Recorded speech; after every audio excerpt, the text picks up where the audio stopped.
podcasts.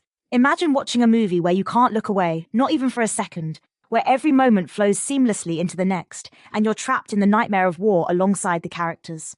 Today, we're diving into Sam Mendes' revolutionary film 1917, how it redefined war cinema, pushed technical boundaries, and changed how we experience conflict on screen. And what's fascinating is that this immersive experience wasn't just a stylistic choice, it was baked into the screenplay from day one. Really? Tell me more about that. Yeah, Sam Mendes knew from the very beginning that he wanted this story to unfold in real time, to appear as one continuous shot. It wasn't just about showing off, it was about making the audience feel like they were right there in the trenches with these soldiers. But how do you even begin to film something like that? Well, that's where Roger Deakins comes in, one of the most accomplished cinematographers in history. And even he admitted he was concerned when he first opened the script and saw it was meant to be one continuous shot. I can imagine. The logistics must have been incredible. Oh, absolutely. They spent months in pre-production, working with storyboard artists, rehearsing in fields with stakes marking out the trenches.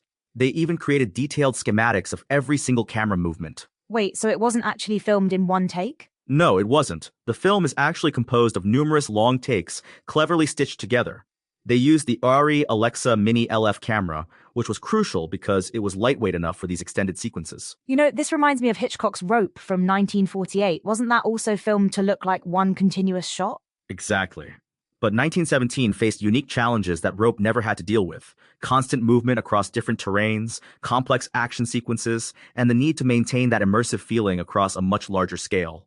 And all of this was filmed in the UK, right? Not actually in France where the story takes place. That's right. They used locations like Salisbury Plain in Wiltshire for the vast open landscapes, Bovingdon Airfield for no man's land, and even the Govan graving docks in Glasgow to represent the destroyed French town. Let's talk about historical accuracy. How true to life is the film's depiction of World War I? Well, that's interesting because while the film is incredibly detailed in its recreation of trench warfare conditions, it does take some creative liberties. Such as? According to the Commonwealth War Graves Commission, the film's climactic battle scene isn't entirely accurate. Real World War I attacks were much more organized, with proper artillery support and unit cohesion. But isn't there something to be said for emotional truth over strict historical accuracy? Absolutely. The film's primary goal was to tell an engaging story and make audiences feel the urgency and terror of war, not to serve as a historical document. And speaking of historical accuracy, what about the central premise, sending two runners across no man's land? That's another point historians have questioned. While runners were indeed used to deliver messages, sending just two soldiers on such a dangerous mission across no man's land would have been extremely unusual. But the film's impact is undeniable, right? Absolutely. It grossed $446 million worldwide and received over 160 award nominations, including 10 Academy Award nominations. But more importantly, it changed expectations for war films. How so? Well, unlike many war films that focus on heroic commanders or extraordinary individuals, 1917 centers on ordinary soldiers. There's no grand transformation or larger-than-life hero, just regular people in an impossible situation. That's quite a departure from traditional war films. Right, and it extends to how the soldiers are portrayed psychologically, too. Instead of showing them as unwavering heroes, the film depicts many characters as genuinely terrified of the war. Let's talk about the technical achievements. What made this film so revolutionary from a filmmaking perspective? Well, they used some fascinating techniques. For instance, they chose prime lenses that match the focal length of the human eye, making everything feel more natural and immediate. So it literally shows us the war through human eyes? Exactly. And the camera movements were carefully choreographed to maintain that human perspective. It's not just about following the action, it's about making you feel like you're there. And this approach has influenced other filmmakers? Absolutely. The film has become a masterclass in immersive cinematography. Filmmakers are still studying how Mendes and Deakins pulled off these incredibly complex sequences. What about the practical challenges they faced during filming? Oh, there were many. They had to time everything perfectly, the actors' movements, the camera movements, even the weather had to cooperate because they needed consistent cloud coverage. The weather, really? Yes, because when you're creating the illusion of one continuous shot, you can't have sudden changes in lighting. They needed those clouds to maintain consistent lighting across multiple takes. That's incredible attention to detail. And it paid off. The film won the Oscar for Best Cinematography, among other technical achievements. It really set a new standard for what's possible in filmmaking. Let's talk about Sam Mendes' personal connection to this story. Well, the film was actually inspired by stories from Mendes' grandfather, who fought in World War I.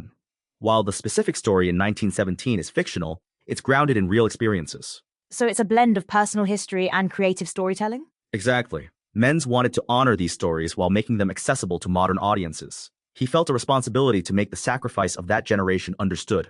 And do you think he succeeded? I think the numbers speak for themselves. Not just the box office success, but the way the film has resonated with audiences and critics alike. It's become a reference point for how to make history feel immediate and relevant. What about the film's message? What is it trying to say about war? It's interesting because while it's definitely an anti-war film, it's not preachy. Instead, it shows the human cost of conflict through this intensely personal journey. And that's what makes it so powerful? Exactly. By focusing on these two ordinary soldiers, it makes the enormous scale of World War I feel personal and relatable. It's what Mendes calls the micro in the macro. That's fascinating. Can you explain that concept a bit more? Well, instead of trying to show the entire war, Mendes focuses on this one small story, these two soldiers on their desperate mission. But through their experience, we understand the larger tragedy of the war. And the one-shot technique helps with that? Absolutely. By never cutting away, we're forced to stay with these characters, to experience every moment of their journey. There's no escape, just like there was no escape for the soldiers in the trenches. That's pretty powerful. And it's why the film has had such a lasting impact. It's not just about the technical achievement, it's about using that technology to create a deeper emotional connection with the story. Do you think we'll see more films trying to replicate this approach? I think we already are. The success of 1917 has shown that audiences are ready for more innovative approaches to storytelling, especially when it serves the narrative rather than just being a gimmick. So what's the lasting legacy of 1917? I think it's shown that technical innovation and emotional storytelling don't have to be at odds. When they work together, they can create something truly extraordinary. And it's changed how we think about war films? Absolutely. It's raised the bar for what audiences expect from war cinema. It's no longer enough to just show the spectacle of battle. We want to feel the human experience of conflict. Well, I think that's a perfect place to end our discussion.